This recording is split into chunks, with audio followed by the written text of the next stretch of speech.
Hello, hello, hello. So I am so excited to have Portia Brown on me here. And Portia is the founder of PhoreticSexology.com, a blog and social media platform that helps women and femmes do that deep inner work necessary to be confident and free sexual beings. This work is so needed. She shows up in the world as a sex educator and a sex coach. Portia believes we are all divine and deserving of pleasure and spends her days exposing her own truths and troubles as a means to help others. She has been featured in Cosmopolitan Magazine, Glamour UK, and podcasts such as Doing It with Hannah Witton and Am I Making You Uncomfortable from Huffington Post. When she is not talking about sex, she is indulging in her own pleasure practices, cooking or watching Survivor with her boyfriend. She can be found easily through her Instagram at Poetic Sexology. So welcome, Portia. Thank you, Renee. Thank you for having me. I've been so excited for this conversation all week, and I'm happy to be here. Yes, yes, yes, me too. So I see people coming on. You guys, you know the drill. Say hello, let us know that you're here. And hey, if you guys are out there having good sex, type in the comments good sex. Yes, good sex, great sex. Yes, yes, yes. We all deserve to have pleasure. We all deserve to have great sex. So we got people coming on.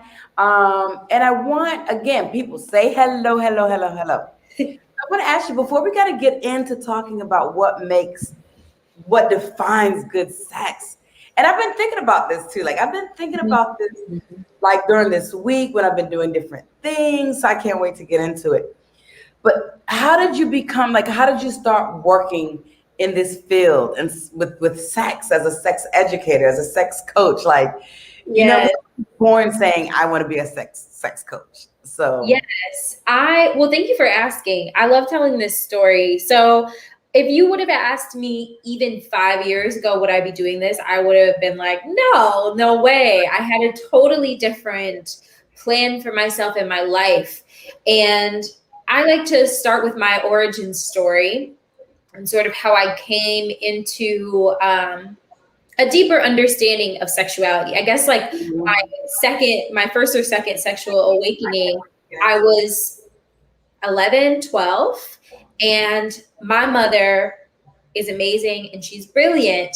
But in 1998, early 2000s, she did not have the information or the means to articulate the things that I needed to know. Basically, we never had the sex talk, but she's brilliant. So she knew I loved to read. My little sister and I, we both love to read. And she bought me books. She bought me like maybe 2 or 3 books, age appropriate, about puberty, about periods, and about sex and sexuality. Nice. And this created this association for me between learning about sex and learning about my body function and reading. I was like, oh, like it's the sex talk that happens on TV and like sitcoms. That's for TV. It's not real life, right? Mm-hmm. And so I started going to the library and checking out more and more books, some age appropriate, some a little above my reading level. Now that I'm older, I understand. But I started reading more and more books about sex and sexuality. And I remember sitting in my 8th grade sex ed class, probably 2 years after I started to educate myself. And I was thinking, I already know all this. Like, doesn't everybody already know all this? Like, when are we going to get to like more deeper, right? And of course that never happened. Right. And so just to ask you, so when you were taking that, did you actually even feel like you knew more based on your reading? To be honest, I don't really remember, but I do remember that my 8th grade sex education class, and then I think I had sex ed again in 10th grade. We definitely had the thing where you take a baby doll home in high school. And I just remember being like, people are asking like the difference between the urethra and the vagina, and people are asking about STDs and STIs. And I'm just like, isn't there more, right? I Mhm. just assumed I would get to sex ed and like learn so much more. And I Yeah. don't remember, you know, I don't remember learning that much more. And so then if I fast forward to my college years, that's when it really started to set in that, number one, I had an intuitive gift to Mhm. advise people and coach people. I would not have used that language back then, but now I recognize that that's what it was. And two, from my level of reading, and at that point I had cracked open YouTube, I had cracked open workshops and things like that. I started to realize that other women my age just were not interested in learning about their sexuality in the same way, but they still had questions. Right. And I can remember more than one time sitting with my friends and talking about sex and sexuality, and like in a group, and everyone just sort of like turned and looked at me. And that was when I realized, I was maybe 22. I was like, wow, I know a lot about sex that other people my age don't seem to. And so things just sort of blossomed from there. I continued on and I pursued my career. I went to school to be a journalist and work in TV. Mhm. I went ahead and did that.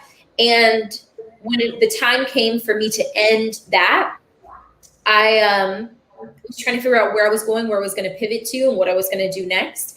And my partner, my boyfriend, said, "You're always reading about sex. You've got all these books about sex psychology. You are always watching YouTube channels and documentaries about sex and reproduction and all these things. Why don't you do something with that?" And so I sort of just stepped out on a limb and started writing about it, started blogging about it, started my Instagram account, and it just all sort of snowballed from there. What started as like sort of a side hobby and a side hustle to just write about sex. I was thinking, oh, maybe I'll become a sex journalist and just write about sex for magazines, but it's turned into this whole other thing that I could never have imagined. Wow, so beautiful. And how did you come up with the name Poetic Sexology? Okay, this is kind of not as deep as people seem to think, but I think it's a cool story. My friend, when I was in early college, maybe 19, 20, she started calling me Froetic Justice because I had at the time a much shorter haircut and it was quite a big afro. And so that was my Instagram name at first, was Froetic Justice. And that's how everyone knew me up until like 2 years ago. And so when I started the second account, I just thought I'll just keep it and just add sexology on there. It speaks to Blackness. It has a funky sound to it. It sounded good and it got the point across. So it stuck. Oh, beautiful, beautiful. I love that name. Thank you. Yes. And so it was great. Thank you so much for sharing your story. Of course. And it's so true. Like, I can't remember all of the details from when I took sex ed in school, but I remember we didn't learn anything. Like, I remember, having to carry the egg and, we all did that, like carrying the egg at home. Mm-hmm. And I my parents didn't talk to me about sex at all.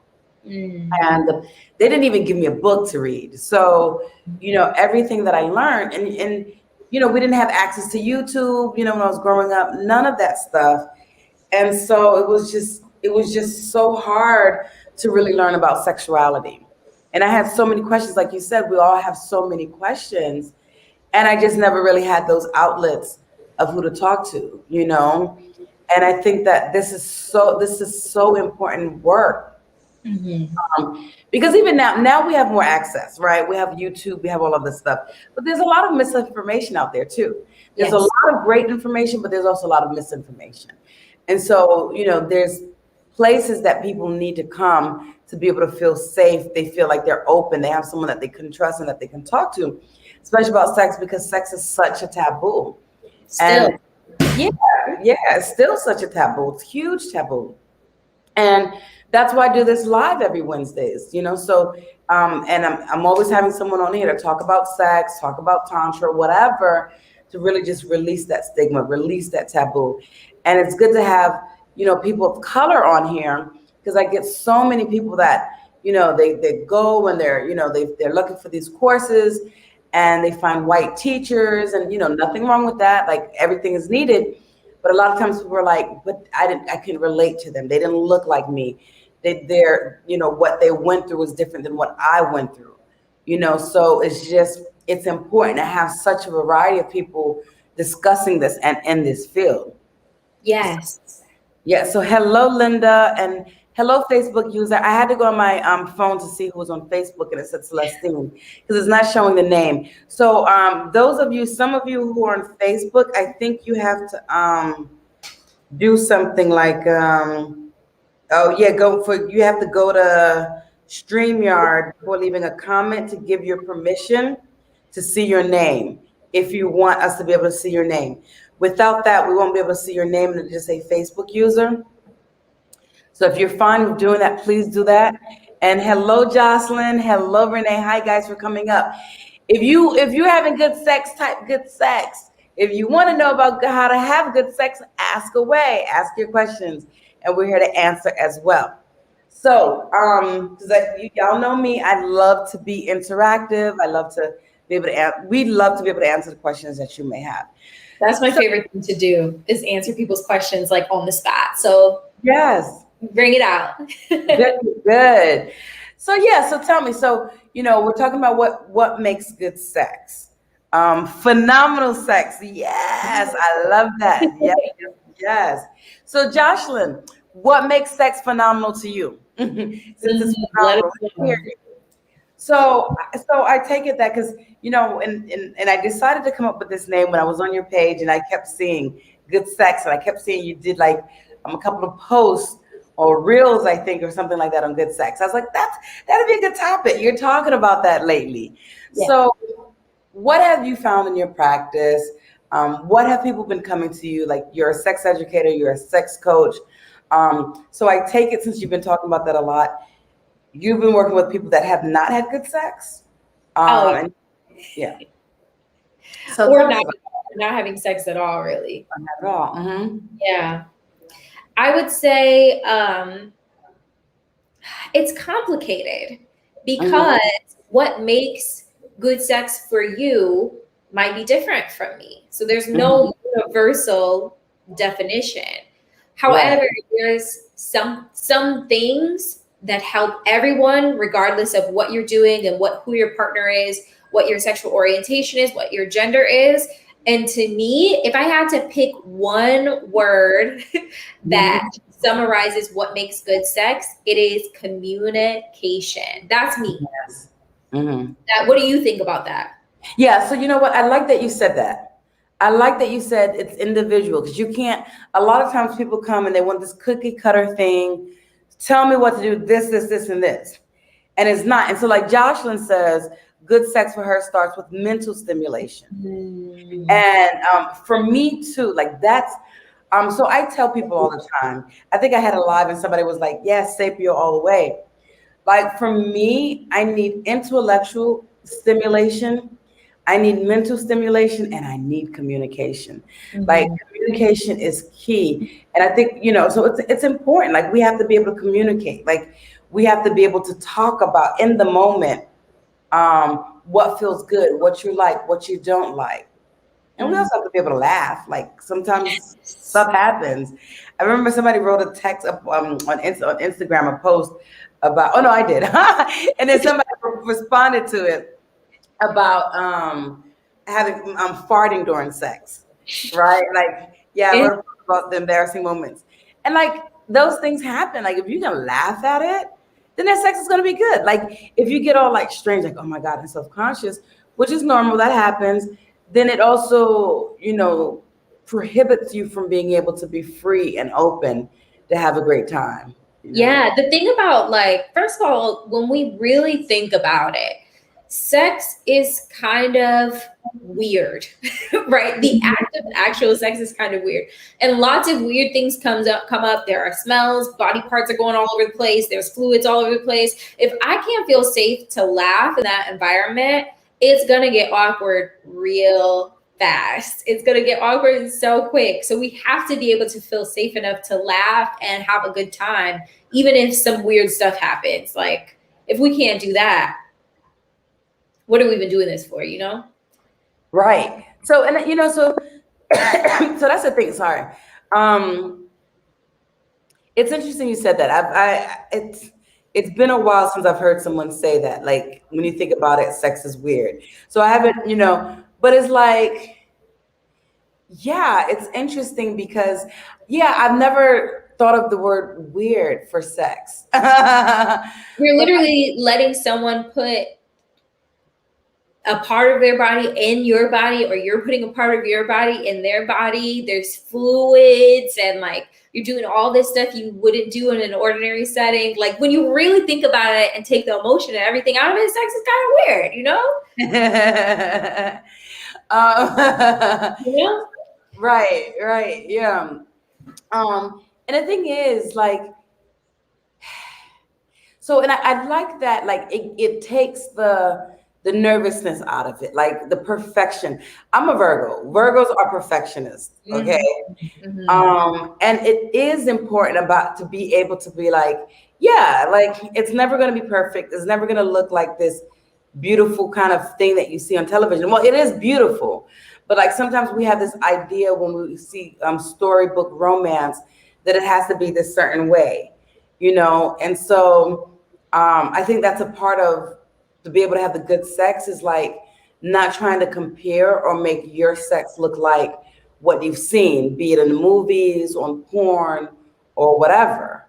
Yeah, that's a huge one. I don't know about you, but a lot of the people that I've worked with, we spend a lot of time sort of breaking down this idea of what sex is and what sex is supposed to be, and helping people, particularly women, particularly cis women, who have this idea in their head that sex has to be mind-blowing. I have to have the biggest orgasm ever every single time. Otherwise, something's wrong with my relationship. Something's wrong with me. I'm broken. And it's like, release all of that. Release. Yeah. And I hear you on the Virgo thing. I have Virgo placements. There's a little bit of perfectionist under this Pisces sun. But sex is one place where I'm like, you know what? Whatever happens this time is all right. It's out of my control.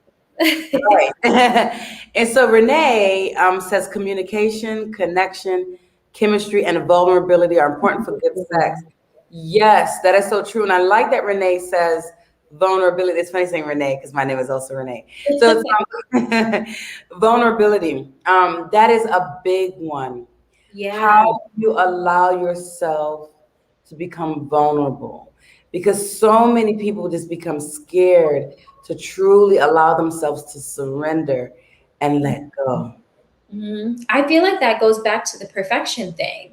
To be vulnerable, you have to. That's so funny because earlier today I was talking to someone else about vulnerability, and this is according to them. I didn't fact check now, but they said the Webster's definition of vulnerability is about being open to attack, or at least that's part of the definition, right? And so being vulnerable that's scary. Being open to attack is really scary, right? But when we think about sexual vulnerability, we think about those moments where, oh my gosh, what if my body does something weird? Like I queef or I start having a coughing fit. All of these things have happened. Right. Like they've happened to me in my life. And you have to be vulnerable in that moment to laugh and say, oh my gosh, like, sorry, and then keep things going. Vulnerability is also very sexy and beautiful too, Yes. And also another part of being vulnerable is also really trusting your partner. Yes. Trusting and allowing that partner, knowing that partner is going to take care of you. And so there's a whole other piece. To be vulnerable, you have to be able to trust that partner. So, so I just, I was going to share safety. No, it's okay. Yeah, I was going to share a story, but no, I take that back. I shared it last week, so I'm not going to share it again this week. Sorry, guys. If you didn't catch me last week, go back last week and see it so you can see that story. So, because it was a BDSM experience that I had, and I'm not going to go into all of that again. But it was a thing where I allowed myself to be vulnerable. I guess I'm gonna share a little bit of it. And it was like where he was kind of like choking me, right? And so I had to, allow myself, because I trusted this person. No matter, it didn't matter how well I knew him, honestly, because I didn't know him that long. Well, yeah, kind of, well, whatever. Anyway, so not to like share so much too much business, but I was able to let go. Mm-hmm. Mm-hmm. And for me in that moment, it was good. Like it was great. I let go, I surrendered, and I trusted. Yes, when you talk about that vulnerability, allow open yourself up for attack. Yeah, he could have hurt me, he could have killed me, but I trusted in that moment, and I felt that he knows what he's doing. And so BDSM is a whole nother thing.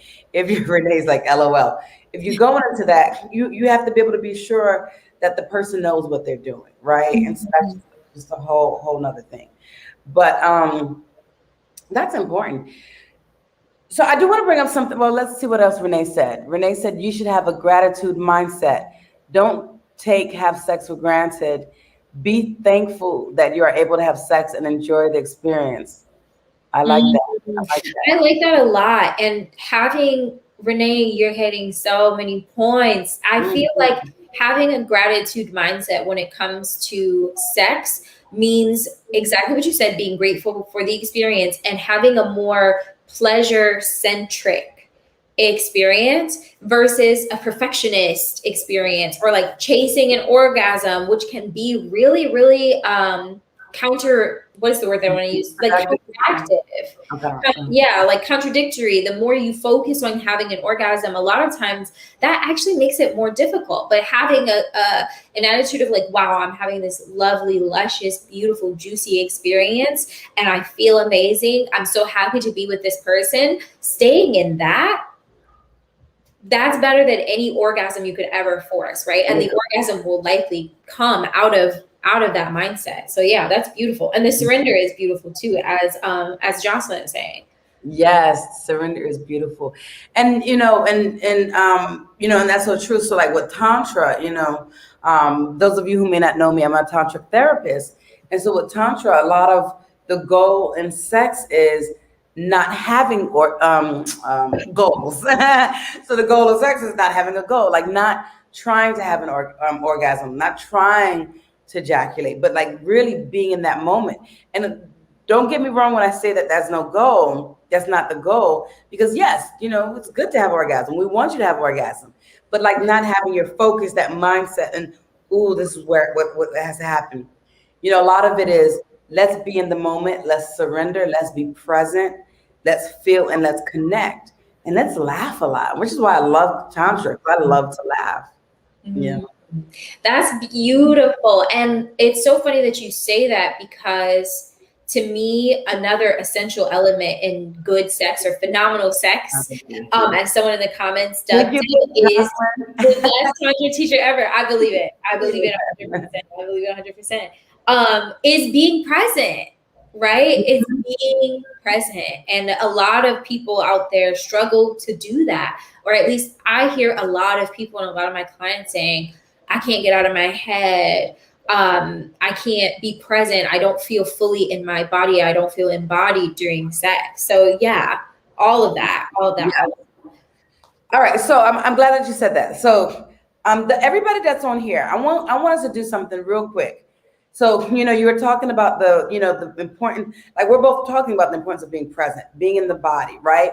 A lot of times, yes, I get a lot of clients who comes to me, they're like, I'm in my head, I'm thinking about how do I look, or what I'm going to do tomorrow, like, or is he enjoying this, all kinds of things.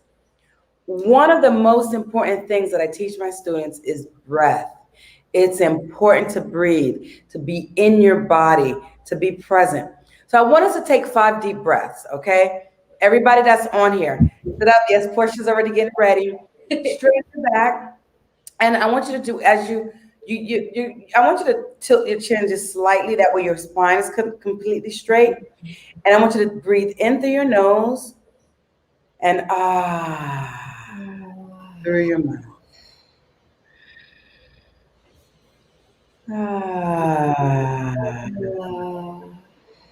3 more. Ah.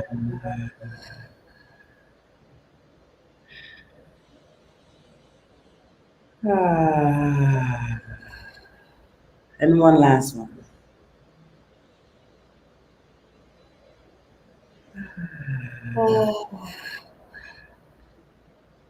Good. And now just kind of notice what happens in your body. Notice what you're feeling. Notice if you're feeling more present, more calm, more relaxed. And that's just a simple little thing that you could do when you're having sex. Like if you find that you're going in your head, in your mind, and all of this stuff is happening, just take some out breaths. I love that. Yeah. So You simple. feel the difference. Yeah, it's so simple. It's something that we can all do. And I've had like some, clients, and I teach this in my courses. I'm actually about to start my Lingam massage course this Monday coming up. And I teach breath work in each of the course. And I have a lot of different couples who come in to my courses, whether it's the Lingam massage or Yoni massage. And they've said, you know what? I've incorporated your breathing in the massage that I'm doing on my partner. And I've incorporated during sex. And it's gotten so much better because I'm able to get out of my head now and be present, and that's just so important. I think the breath is an underrated sex tip. And I think that, how do I say this?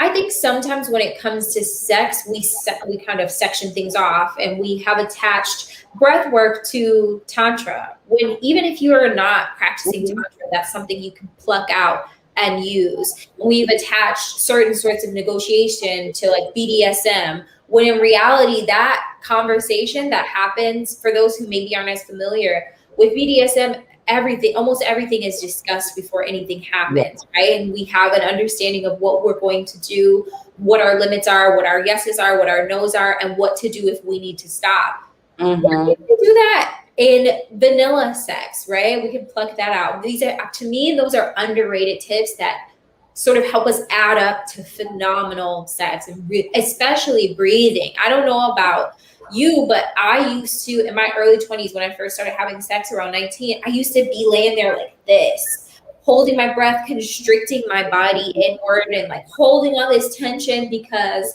I thought that, number one, that was going to help me to orgasm. I was barely aware that I was doing it. And I was so like anxious or nervous or whatever emotions were coming up for me that my body was just tense and I wasn't breathing. And once I started breathing during sex, I was like, this is fun. But before that, it was so much harder to enjoy. Yes. Oh, I'm loving this, Renee. And he says, and if you have gone through some past trauma, put the effort to heal yourself. Yes, so important. So many people are wounded and carrying energy from their past, their parents and ancestors. So a lot of times people come to me, and I'm sure with you too, to have better sex. But like, Renee is saying, they have all of these traumas in their bodies, right? And, and I say all the time, our bodies have cellular memory. So we hold onto the trauma, the blockages, the repression in our bodies from not only just ourselves, but our parents, our grandparents, our ancestors. And so a lot of times people come to me and they want to get, have better sex. And I have them doing this other stuff and they're like, what? But then they're like, oh my God, like this feels good. I'm feeling lighter. I'm releasing. And I'm doing, so a lot of my work, my background before I became a tantric therapist is I was practicing as a psychotherapist, and I had I got my master's in psychology. And so I've always had a private practice. And then so I bring in that plus the tantra, plus somatic body work and breath work and dance, because I've studied dance as well. And all of that is important. And so through the movement, through the breath work, I have people doing shaking and all kinds of stuff. And they're like, when I first tell them, they look at me weird. But then after, they're like, oh my God, that felt so good. I felt good after. But I feel like even though, I have this background as a traditional psychotherapist, just doing talk therapy is not enough. I'm not saying it's not good and it doesn't work. It is, but it's not enough, right? Like you have to doing the somatic work together, doing the breath work together, having the conversation, all of these things together helps you to release these traumas in the past, to have better sex, right? Mm-hmm. And what I'm hearing you say is what makes good sex, and what I believe is understanding that sex is so much more than what happens between two people or more in the bedroom. It's so much more than the sex itself, right? Yeah. It's about almost every part of our lives. It's about managing stress, making sure you're caring for yourself, and addressing those past wounds and those past traumas from people we don't even know and have never met, and what's happened to us in our own lifetimes. And I love that you are incorporating everything, somatic healing and embodiment work and everything. It's so important. It's so important. It really is. It really is important. So if you guys are new, just coming on real quick, give us a like. Let us know you're enjoying this. Share this with other people. We're just getting started. Share this. If you have not been to my YouTube channel, go ahead and subscribe and hit that notification bell so that you can, receive notifications for my upcoming lives and you won't miss out on these great topics. So just today I was thinking, I'm really getting into working out, right? Like I was working out because I just want to make some changes with my body. And so even on this note with saying that, another part to having good sex is accepting yourself, accepting your body, right? And I am there, but at the same time, I also want to make some changes, right? And so now when I was doing these exercising, I was like, this is also important for good sex, like this exercise and being flexible. I was doing stretching and I realized that I was so tense and I wasn't like flexible. My body was like stiff for a variety of reasons, right? I had been working out, but then I had kind of stopped and I just hadn't been doing anything. And my body was just like, and I'm just like, how can I have like really good sex if my whole body is stiff and it's hurting and I can't do certain things? So that's another important piece that people don't necessarily think about. And I'm not saying you got to be a gymnast or you got to be like a pro athlete, but a certain level of exercise and being healthy is really important as well. Yeah, and exercise boosts your energy levels. It creates endorphins in your body just like sex does. And also, even if you aren't working out to change anything about your body, having regular movement to move energy around, to release stress, what have you, so big and so definitely connected to sex. These are things we may not necessarily think of as connected to our sexuality, but your diet, how much exercise you get, how much sleep you're getting, how hydrated you are, all of those impact your ability to have really good sex. Right. Yes. And that is important. Like, we're 70% water. You drink the water. And I feel so thirsty. Normally I have my water bottle here and I'm like, where's my water bottle? So, and that is important to stay hydrated, to drink lots of water and not just hydrated from anything, but water. Water is really, really important, and if you want to be lubricated, right? You want to stay moist. You want to stay moist. And so that's a whole nother thing. Like I like to teach my women to do, self massage and a vulva massage and massaging the Bartholin gland, because that's where the lubrication comes out, for you to be wet. And so it's important to stimulate that gland. And that's another thing, like being able to stay wet, get wet easily. Women that I've worked with that had dryness, I have them do that massage. I also tell them to do Kegels. And that's so important so that they can stay moist, so these little exercises are things as well. Mm-hmm. And there are things you can easily incorporate into your life or a weekly practice or daily practice or whatever it is that you deem appropriate for where you're at. Yeah, I love that. Yes. So, so Renee's saying also diet. Yes, he's agreeing with us. And Jocelyn made another good point. However, great sex is possible for people who have disabilities that will not allow for exercising.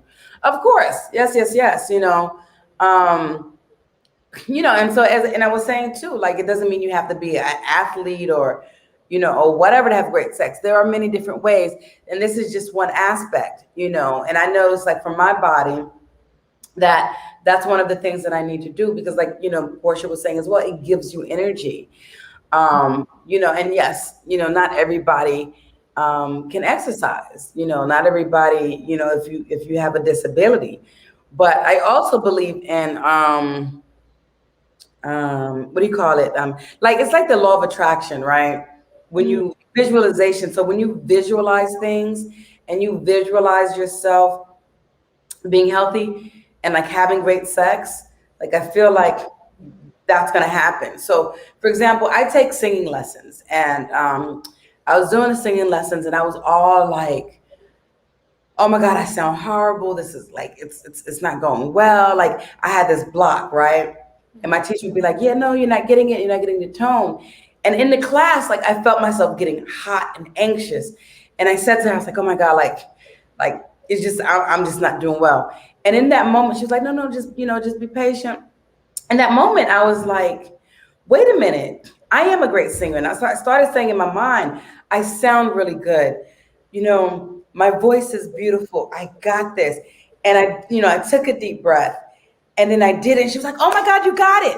And then it kept going, kept going, kept going. So it was that visualization. And that's what I'm talking about. So that visualization and seeing yourself and imagining and feeling yourself. This is great. The sex is good. I'm good at it. And so and as a man thinketh, so he is, right? So that's a whole nother quote saying. And it's so true. That power of the mind to change. And I did that within a second with my singing lessons. And that's that same thing you could do, right? So, that's another tool that you could use to have better sex as well. Absolutely. I think one of the things that is a block for a lot of people is anticipating sex to be difficult or challenging or not fun, right? So then when you get there, you've already decided, like, oh, the last time we had sex, I didn't have an orgasm. The last time we had sex, it took me a while to get lubricated, blah, blah, blah, blah, blah. So you're already telling your body, Mm-hmm. this is not going to be good, so just prepare for the worst, and you're not allowing space for something really beautiful to happen. So I think the mental part is very, very like key, very, very important to good sex. It really is. It really is. I think that the whole mental piece is probably a good 80%, if not higher, to having good sex. Yeah, maybe even higher. Yeah. Um, yeah, based on this, what we've been talking about. Because, like you said, if you're already in your mind, oh, this happened last time, it's not going to be good, or he didn't have, yeah, I had an orgasm with him, yeah, he sucks. It is, and I see that even just within relationships. Mhm. When I'm upset with dude, right? I'm like, and like, so that energy is gone. But then when I switch and I'm like, whatever, like it's all good and I'm happier, then he responds differently to me, and it's all good. And Yeah. and so the mental piece is very, very important for sure. Agreed. Yeah. 10,000%. And I like how Renee says, definitely hydrate, because we were talking about the importance of hydrate. Don't want that to cramp up with having sex. We've all had that happen. Yeah. Oh yeah. That Charlie horse in the calf. Oh my God, that's the worst. Mhm. That's also like I heard that that's also when you need potassium. So you should also eat Yeah. a lot of banana. Yeah, Yeah. eat a lot of banana, drink water. Yeah. So Jocelyn says, my tennis instructor told me once that I was too attached to the outcome, which is why I wasn't present during the process. Now, is that the process of playing tennis or the process of having sex? So, and that is important. Great tennis instructor. Now, were you having sex? No, never mind. I'm not gonna hold Don't that do all the business. joke. So, so, and that's a very, very good point. So, like, if you're too attached, that attachment to this is how it has to be. Again, right? And we get this a lot of time from watching porn. Watching porn, and it was like, oh, this is what an orgasm looks like. So I'm not doing this. I'm not like, and screaming, and I'm not squirting. So you have this attachment to what you've seen, and this is how it's supposed to look. And so then you're like, okay, well, this is not happening. So I'm not getting it. I'm not having an orgasm. Yes. And so a lot of times, and this is part of the education that we have to do, right? Is let people know that sometimes they think they're not having orgasms and they really are. Yeah, yes. Or people are thinking they are not normal for some reason and they really are. Another thing that comes up besides the orgasm thing is lubricating. And as we've already discussed, there are so many things that can influence how much you lubricate, where your hormones are. Did you just have a baby? Is your period about to start? Did your period just end? Are you under a lot of stress? Did you hydrate, right? Your genetics. All the list goes on and on and on and on. But so often women come to me and they're like, oh my gosh, I'm not as wet as I was. I'm like, baby, you're not 23 anymore. That doesn't mean you have to be the Sahara Desert, but it's certainly things change over time. Let's embrace that change and buy some lube and keep it pushing. You know what I'm saying? Like, let's do the things that we need to do and not be attached to, oh my gosh, this is a problem, and making ourselves wrong. Instead saying, this is the experience that I'm having. How can I make it better or closer to what I want? Yes. And Alex says lube. And I was just about to say, there's a whole bunch of different types of lube, right? They got the lube with the THC in it. And people are like, I've had women say, look, this THC lube is all that. Like, it takes it to a whole nother level. I haven't tried it. I've tried the lube with CBD. Mm-hmm. But a lot of people say, no, the THC is way better. I just haven't been able to get it here. So, hey, Alex, you coming to Brazil? Bring some THC lube for me. Yes. Alex would be like, wait, I gotta try it then with you if I'm bringing it for you. Joking. I don't know if you're thinking that, but you might be. I don't know. But bring some for me. Oh yes, bring some. All right, I'm gonna hold you to it. Yes, I'll see you in 10 days. Okay. Jocelyn says, where's that? LINL? I'm not sure. Maybe they meant to put THC lube. Yeah. Where's that? Okay. Yeah. Can you clarify, Jocelyn? So yeah. So so we hit on a lot of good points. Like, so to have good sex, exercising, diet, hydration with water, exercise, the what your mentality, what you're thinking, being able to stay focused, being able to stay present in that present moment, the visualization. Those are some just really, really good points. Oh, so she said the link. Where's the link? Where's that link for the lube? You're asking for? Yeah, there's Foria. Foria has THC lube. And what else? So yeah, Alex Foria. Check out Foria THC lube to get that. But I think with them they have to mail it to you. So I think you're already traveling, right? We're trying to get me that lube. But there might be some others. I'm not sure where else. At this point, if you Google THC lube and you live in a state where recreational marijuana is legal, that's the catch, is you can't get it everywhere in every state in the US, and certainly not in every country. But if you Google it, you should be able to get some to you, or at least find like a sex toy shop or intimacy vendor that carries it. Another company that I've used THC and CBD lube from is called Higher Love. They're a company based out in Canada. So yeah, Foria is also wonderful. They have really good cannabis intimate products and things like that. So yeah, get into it. They even have a CBD vape pen now that they're selling. I love cannabis and sex, whether it be CBD, THC, whether you're ingesting it or using it topically. It's beautiful. Yes. Alex also says Delta 8 also works. All right, so you on this, Alex. You got me. Yeah. You got me. Thank you. Please let us know what you think. So guys, as you're coming on, still we got a little bit more time. So if you have any questions, ask us, ask away. Now's your time to ask some questions. I love fucking high. Yes. So so I'm listening to y'all. I need to fuck high. I just, I'm not trying to think, have I ever had sex while I was high? I don't think so. I mean, I guess I would remember, but because I'm not, I'm not a big smoker, and so it's like very rare that I smoke. Yeah, so yeah, I've never had it, but yeah, I'm definitely down to try that. Maybe a low I think dose. will. What does that mean? We gonna fuck high? Oh shit! But Alex be talking, man. I know Alex. He be talking. Ain't nothing happening. He talking shit. We can leave the room. We can leave y'all alone if you need. No, Alex is my boy. He's just talking shit. He's my boy. So anyway, yeah.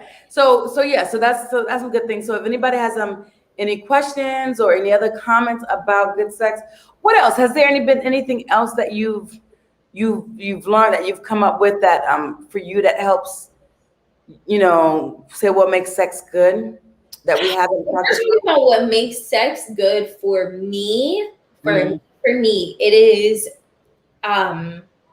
all of my senses being involved. I love like typical cheesy romantic stuff. The lights being low, romantic music playing, maybe there's candles, maybe some incense burning, diffuser going, that kind of a thing. Lots of lube because I'm a fan of sensations. I love a lube with like an arousal stimulant in it, like peppermint oil or something like that gets you all warm and tingly. That's the thing. Communication, vulnerability, adventure, safety, all of those things. Uh-oh, she froze on us. Can you hear me? Let's see if she comes back. Let me chat her. Let's see what. Oh, okay. You're back. Or did I freeze? Oh no, she's gone again.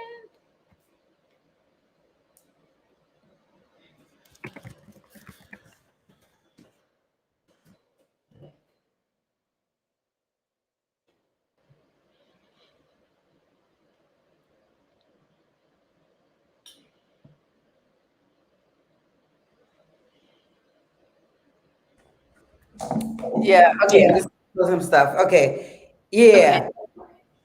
Okay. Yeah, so if I freeze and I go off, they could still hear you. So yeah. So just keep talking. It says we're still live, so I think. Yeah, we're still live.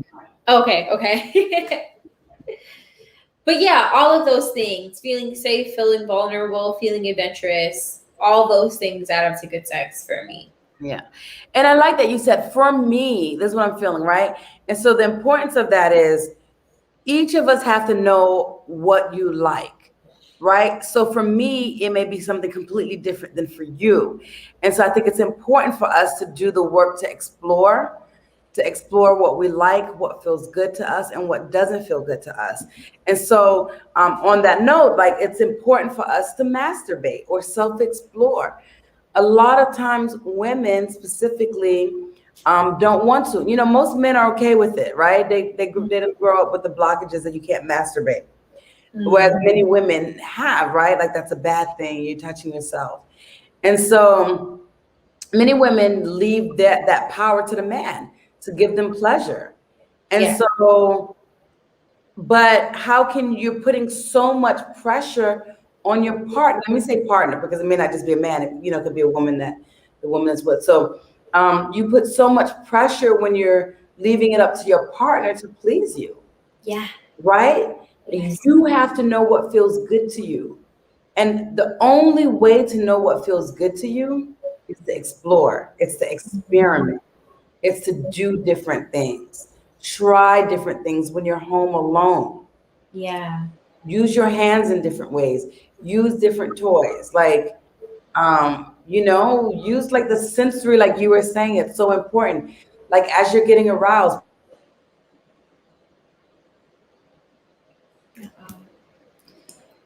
Froze up again.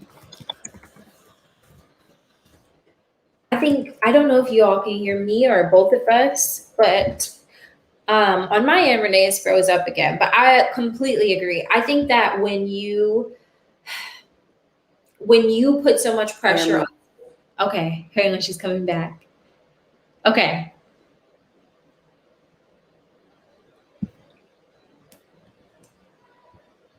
Hopefully she'll be back in a second. Let's see.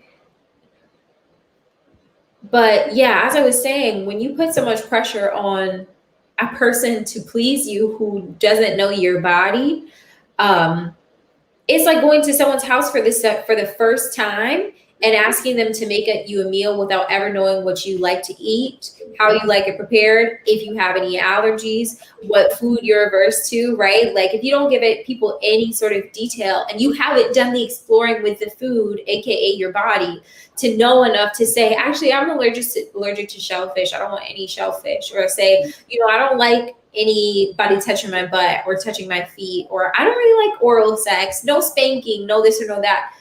If you just lay in the bed and say, hey, here, have me, do as you please, that's a lot of pressure to put on somebody, and that can be really scary. Yeah. And so, and along with that, like, just when you say laying on a bed, you got to do some movement. Yes. And that's why I say, like, the exercise helps, right? Yoga, doing different things. That way you can have more range of movement in your body.